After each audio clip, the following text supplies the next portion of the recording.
ತಾವರಕೇಡ ಶ್ರೀ ಕರಿಲಕ್ಷ್ಮೀ ದೇವಿಯ ಮೂರ್ತಿ ಪ್ರತಿಷ್ಠಾಪನೆ ಹಾಗೂ ಕಳಸಾರೋಹಣ ಜರುಗಿತು. ಹೌದು ವೀಕ್ಷಕರೇ, ವಿಜಯಪುರ ಜಿಲ್ಲೆಯ ಅಲಮೇಲ ತಾಲೂಕಿನ ಸುಕ್ಷೇತ್ರ ಹೊಸ ತಾವರಕೇಡ ಗ್ರಾಮದಲ್ಲಿ ಶ್ರೀ ಕರಿಲಕ್ಷ್ಮೀ ದೇವಿಯ ಮೂರ್ತಿ ಹಾಗೂ ಕಳಸಾರೋಹಣವನ್ನ ಅತಿ ವೈಭವದಿಂದ ಜರುಗಿಸಲಾಯಿತು.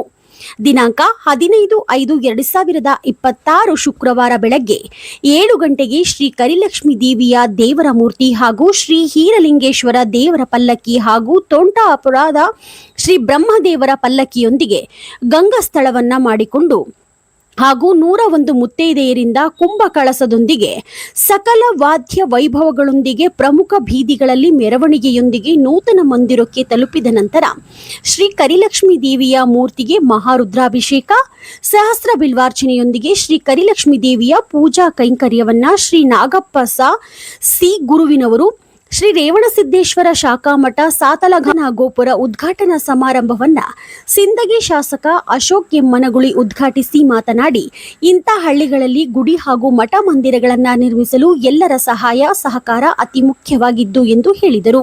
ಕಾರ್ಯಕ್ರಮದ ಮುಖ್ಯ ಅತಿಥಿಗಳಾಗಿ ಬಸವರಾಜ ಬಾಗೇವಾಡಿ ಎಪಿಎಂಸಿ ಅಧ್ಯಕ್ಷರು ಅಲಮೇಲ ಹಾಗೂ ಸಾದಿಕ್ ಸುಂಬಡ ಪಟ್ಟಣ ಪಂಚಾಯಿತಿ ಅಧ್ಯಕ್ಷರು ಅಲಮೇಲ ಹಾಗೂ ಮುಖಂಡರು ಮಾತನಾಡಿದರು.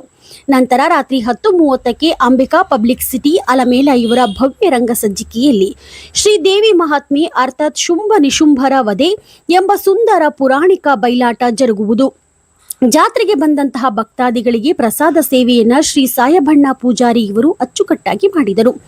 ಈ ಕಾರ್ಯಕ್ರಮಕ್ಕೆ ರಾಜಕೀಯ ಮುಖಂಡರು, ಪಟ್ಟಣ ಪಂಚಾಯಿತಿ ಸದಸ್ಯರು, ಗ್ರಾಮ ಪಂಚಾಯಿತಿ ಅಧ್ಯಕ್ಷರು, ಸದಸ್ಯರು, ಊರಿನ ಗುರು ಹಿರಿಯರು, ಮಹಿಳೆಯರು, ಮಕ್ಕಳು ಹಾಗೂ ಯುವಕರು, ಸುತ್ತಮುತ್ತಲಿನ ಗ್ರಾಮಸ್ಥರು ಭಾಗವಹಿಸಿದರು. ವರದಿ ರೇವಣಸಿದ್ದಯ್ಯ ಹಿರೇಮಠ, ಎಂಟಿವಿ ನ್ಯೂಸ್ ಕನ್ನಡ, ಅಲಮೇಲ.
ಎಲ್ಲ ತಾಯಂದರಿಗೆ ಲೈನ್ ಆಗಿ ಹೋಗ್ಬೇಕು, ಹಂಗೆ ಬಾಯಿ ಶಿವನಾಮವನ್ನು ನುಡಿಬೇಕು, ಭಕ್ತಿಯಿಂದ ನಡೀತಾ ಇರಬೇಕು.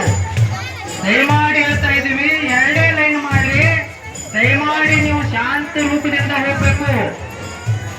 ನೀವು ಎಡಬಲಕ ತಾಯಂದಿರು ನೀವು ಕಾರಣ ಇರಬೇಕು. ಅಲ್ಲಿ ಯುವಕ ಮಂಡಳಿಗಳು ವ್ಯವಸ್ಥೆ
ಸರ್ ಹಂಗೆ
ವೇದಿಕೆಯನ್ನು ಹಂಚಿಕೊಟ್ಟಿದ್ದಾಗಿ ನಾನು ಎಲ್ಲ ಗೌರವಾನ್ವಿತ ಗಣ್ಯ ಮಾನ್ಯರಲ್ಲಿ ನಾನು ವಿನಂತಿಯನ್ನು ಮಾಡ್ಕೊಳ್ತಾ ಇದ್ದೇನೆ.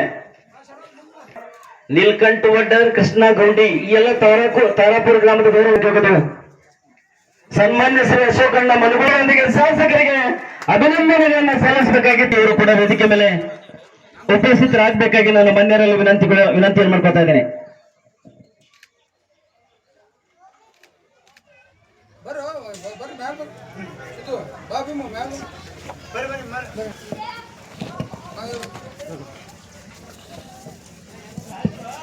ಸನ್ಮಾನ್ಯ ಶ್ರೀ ಅಶೋಕಣ್ಣ ಮನುಗೋಳಿ ಸಾಹೇಬರಿಂದ ಇವತ್ತಿನ ದಿವಸ ಅತ್ಯಂತ ಭಕ್ತಿ ಮತ್ತು ಗೌರವ ಮತ್ತು ಅಷ್ಟೇ ಅಭಿಮಾನದಿಂದ ಅತ್ಯಂತ ಕಠಿಣ ಪರಿಶ್ರಮದಿಂದ ಇವತ್ತು ತಾವೆಲ್ಲರೂ ದೇಣಿಗೆಯನ್ನು ಸಂಗ್ರಹಣೆ ಮಾಡಿ ಸರ್ಕಾರದಿಂದ ಮಂಜೂರಾಗಿದ್ದು ಕೇವಲ 3 ಲಕ್ಷ ರೂಪಾಯಿ.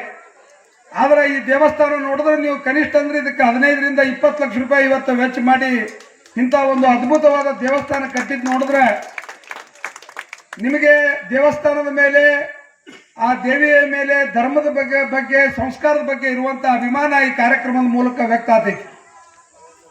ತಾವೆಲ್ಲರೂ ಇಲ್ಲೊಂದು ದೇವಸ್ಥಾನ ನಿರ್ಮಾಣ ಆಗಬೇಕು ಅನ್ನೋದು ನಿಮ್ಮ ಕನಸು ಕಳೆದ 4-5 ವರ್ಷಗಳಿಂದ ನಿರಂತರವಾಗಿತ್ತು. ನೀವೆಲ್ಲರೂ ಸೇರಿ ಇಡೀ ಊರಿನ ಮಹಾಜನತೆ ಸೇರಿ ದೇಣಿಗೆ ಸಂಗ್ರಹ ಮಾಡಿ ಸರ್ಕಾರದಿಂದ ಅಲ್ಪ ಅನುದಾನವನ್ನು ಪಡೆದು ಒಂದು ಸುಸಜ್ಜಿತವಾದ ದೇವಸ್ಥಾನವನ್ನು ನಿರ್ಮಾಣ ಮಾಡಿ ಅದರ ಜೊತೆಗೆ ಇವತ್ತಿನ ದಿವಸ ಜಾತ್ರಾ ಕಾರ್ಯಕ್ರಮವನ್ನು ಹಮ್ಮಿಕೊಂಡು ಇಂಥ ಒಂದು ವಿಶೇಷವಾದ ಧರ್ಮ ಸಭೆಯನ್ನು ಇವತ್ತು ಆಯೋಜನೆ ಮಾಡಿದ್ದೀರಿ. ವೇದಿಕೆ ಮೇಲೆ ಕುಳಿತಂತ ಎಲ್ಲ ಗಣ್ಯಮಾನ್ಯರು ಗ್ರಾಮಸ್ಥರಿಗೆ ನಾವು ವಿಶೇಷವಾದ ಅಭಿನಂದನೆಗಳನ್ನು ಈ ಸಂದರ್ಭದಲ್ಲಿ ಸಲ್ಲಿಸಲಿಕ್ಕೆ ಬಯಸ್ತಾ ಇದ್ದೀನಿ. ಇವತ್ತ ಗುಡಿ ಗುಂಡಾರಗಳು, ಮಠಮಾನ್ಯಗಳು, ಮಸೀದಿ ಮಂದಿರಗಳು ಯಾಕೆ ನಾವು ಕಟ್ತಾ ಇದ್ದೀವಪ್ಪ ಅಂತಂದ್ರೆ ನಮ್ಮ ಭಾರತ ದೇಶದ ಒಂದು ಭವ್ಯವಾದ ಒಂದು ಪರಂಪರೆ. ಈ ದೇಶ ಶರಣ ಸಂತರ ನಾಡು. ಇದು ಗುಡಿ ಗುಂಡಾರ ಮಸೀದಿ ಮಂದಿರಗಳ ನಾಡಿದು. ನಾವೆಲ್ಲರೂ ಹಿಂದಿನ ಶರಣರು ಸಂತರು ಮಹಂತರು ಬಿಟ್ಟು ಹೋದಂತ ಆಚಾರ ವಿಚಾರ, ಅವರ ಆದರ್ಶಗಳು, ಅವರು ಮಾನವ ಕುಲಕ್ಕೆ ಕೊಟ್ಟಂತ ಸಂದೇಶಗಳನ್ನು ಮುಂದಿನ ಯುವ ಪೀಳಿಗೆಗೆ ವರ್ಗಾಯಿಸಬೇಕು. ನಾವೆಲ್ಲರೂ ಧರ್ಮವಂತರಾಗಿ ಸಂಸ್ಕಾರವಂತರಾಗಿ ಬದುಕಬೇಕು. ಹಿಂದಿನ ಹಿರಿಯರು ಹಾಕಿಕೊಟ್ಟಂತ ಪರಂಪರೆಯನ್ನು ನಾವು ಮುಂದುವರಿಸ್ಕೊಂಡು ಹೋಗಬೇಕು ಅನ್ನೋ ನಿಟ್ಟಿನಲ್ಲಿ ನಾವು ಗುಡಿ ಗುಂಡಾರ ಮಸೀದಿ ಮಂದಿರಗಳನ್ನು ನಿರ್ಮಾಣ ಮಾಡ್ತೀವಿ. ಇವತ್ತು ನಾವು ಎಷ್ಟೇ ದೊಡ್ಡ ಶಿಕ್ಷಣವಂತರಾಗ್ಬೋದು, ನಾವು ಏನೇ ಡಿಗ್ರಿ ಪಡಿಬೋದು, ಆದ್ರೆ ನಾವು ಸಂಸ್ಕಾರವಂತರಾಗಿ ಬದುಕಬೇಕಾಗಿದ್ದ ಸಭೆಗಳು ಬಹಳ ಅವಶ್ಯಕತೆ ಅವ ಇವತ್ತಿನ ಕಾಲಮಾನದಲ್ಲಿ. ಇವತ್ತು ಶಿಕ್ಷಣಕ್ಕಾಗಿ ಇವತ್ತು ಶಾಲೆಗಳನ್ನು ತರದಾರ, ಕಾಲೇಜುಗಳನ್ನು ತರದಾರ, ವಿಶ್ವವಿದ್ಯಾಲಯಗಳನ್ನು ತರದಾರ. ಶಿಕ್ಷಣ ನಾವು ಎಲ್ಲಿ ಬೇಕಾದಲ್ಲಿ ಪಡಿಬೋದು. ಸಂಸ್ಕಾರ ಅನ್ನೋದು ನಾವು ಎಲ್ಲಿ ಪಡಿಬೇಕಾಗಿದೆ ಅಂದ್ರೆ ಮೊದಲನೇದಾಗಿ ನಮ್ಮ ಮನೆಯಲ್ಲಿ, ಎರಡನೇದಾಗಿ ಇಂಥ ಧಾರ್ಮಿಕ ಕಾರ್ಯಕ್ರಮಗಳಲ್ಲಿ ನಮ್ಮ ಮಕ್ಕಳಿಗೆ ನಾವು ಅತ್ಯುತ್ತಮವಾದ ಶಿಕ್ಷಣವನ್ನು ಕೊಡೋದ್ರ ಜೊತೆಗೆ ಸಂಸ್ಕಾರವನ್ನು ಕೊಡುವಂಥ ನಿಟ್ಟಿನಲ್ಲಿ ನಾವು ಒಂದು ಪ್ರಾಮಾಣಿಕವಾದ ಪ್ರಯತ್ನ ನಾವು ಮಾಡಬೇಕಾಗಿದೆ. ಸಮಾಜದಲ್ಲಿ ಇರುವಂಥ ಗುರು ಹಿರಿಯರನ್ನು, ಸಮಾಜದಲ್ಲಿ ಇರುವಂಥ ಇವತ್ತ ಸ್ನೇಹಿತರನ್ನು, ಸಮಾಜವನ್ನು, ಊರನ್ನು ಪ್ರೀತಿಸುವಂಥ ವ್ಯಕ್ತಿತ್ವವನ್ನು ನಮ್ಮ ಮಕ್ಕಳಿಗೆ ನಾವು ಬಾಲ್ಯದಲ್ಲಿಯೇ ಇವತ್ತು ನಾವು ಹುಟ್ಟು ಹಾಕಿದ್ದೇವೆ ಅಂದ್ರೆ ಅವರು ಅತ್ಯುತ್ತಮ ನಾಗರಿಕರಾಗಿ ಇವತ್ತು ಪರಿವರ್ತನೆಗೊಳ್ಳೋದ್ರಲ್ಲಿ ಎರಡನೇ ಮಾತಿಲ್ಲ. ಬರೇ ನಾವು ಶಿಕ್ಷಣ ಕಲ್ತ್ರೆ ನಾವು ಪರಿಪೂರ್ಣ ಆಗುವುದಿಲ್ಲ. ಶಿಕ್ಷಣ ಜೊತೆಗೆ ನಾವು ಸಂಸ್ಕಾರ ಕಲಿಬೇಕು. ಆ ನಿಟ್ಟಿನಲ್ಲಿ ಇವತ್ತು ತಾವರ್ಕೇಳ ಗ್ರಾಮ ಅಂದ್ರೆ ಇದು ನನ್ನ